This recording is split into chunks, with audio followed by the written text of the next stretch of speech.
Hi, my name's Bill, and today's story is a true Bible story about 4 friends that were willing to help a man who really needed their help. Why did this man need so much help? Well, we're going to find out in our true Bible story called Man Through the Roof.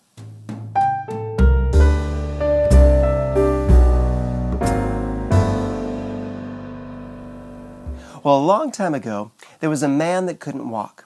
Even as a child, he couldn't walk. So he couldn't do the things that a lot of his friends were doing.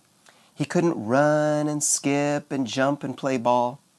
All he could do was sit and watch them play and have a good time. But this man, when he was older, he had 4 really close friends. And these friends loved him a lot, and they took care of him. And one day, these 4 friends had some really great news for the man who couldn't walk. They came rushing toward him saying, "Guess what? Jesus is in town, and we know where he's staying. And we've heard a lot about Jesus. We hear that he sometimes makes people that are sick well. And if he sees you, maybe he'll make you well too." Well, of course, the man that couldn't walk was really excited. And the 4 friends, they lifted him up, and they took him to the house where Jesus was staying.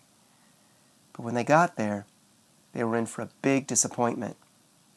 You see, so many people were inside the house listening to Jesus preach that the friends knew that there was no way that they were going to be able to get their friend inside of that house, at least through the door. In fact, there were so many people that there were people outside of the house trying to get in, and they couldn't get in either. Now, the 4 friends, they could have given up. They could have said, it's just not worth it. There's no way we're going to be able to get inside of this house. I think we're just going to have to give up. But that's not what they did. They started thinking and coming up with a plan. And they came up with a really good plan too. You see, they noticed that at the side of the house were stairs. And these stairs led up to the roof. And the roof was flat. And they just knew that if they could get to the top of the roof, they could start taking the roof apart. And they could lower their friend right through the roof and right in front of Jesus. So that's what they did. They started climbing the stairs until they got to the top of the roof, and they started taking the roof apart. Now you can only imagine what the people inside the building were thinking. They were probably looking up and wondering, what's going on? And Jesus, he could have been angry.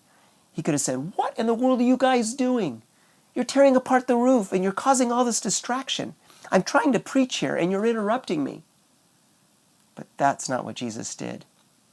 The people watched as these 4 friends took the man who was on a mat, took rope and tied rope to each corner of the mat, and began lowering the mat right to the roof and right in front of Jesus.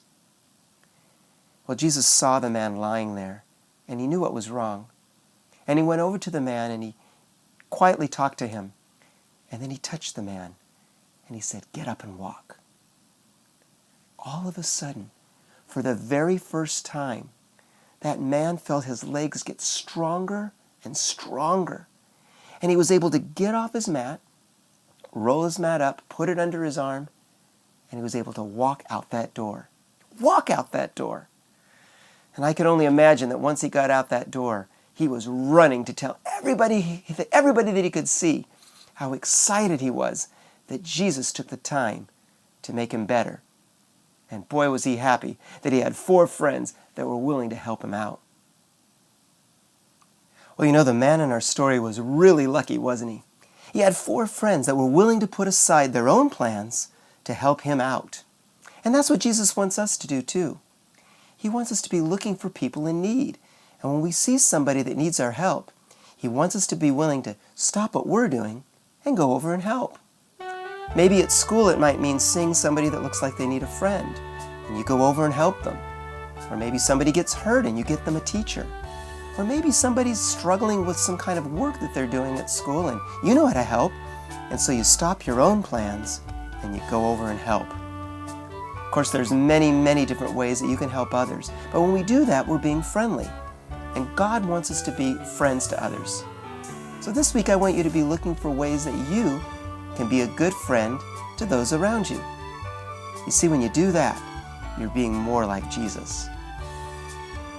Well, it's time for me to say goodbye, but I'll be back again with another true Bible story. So until then, bye-bye.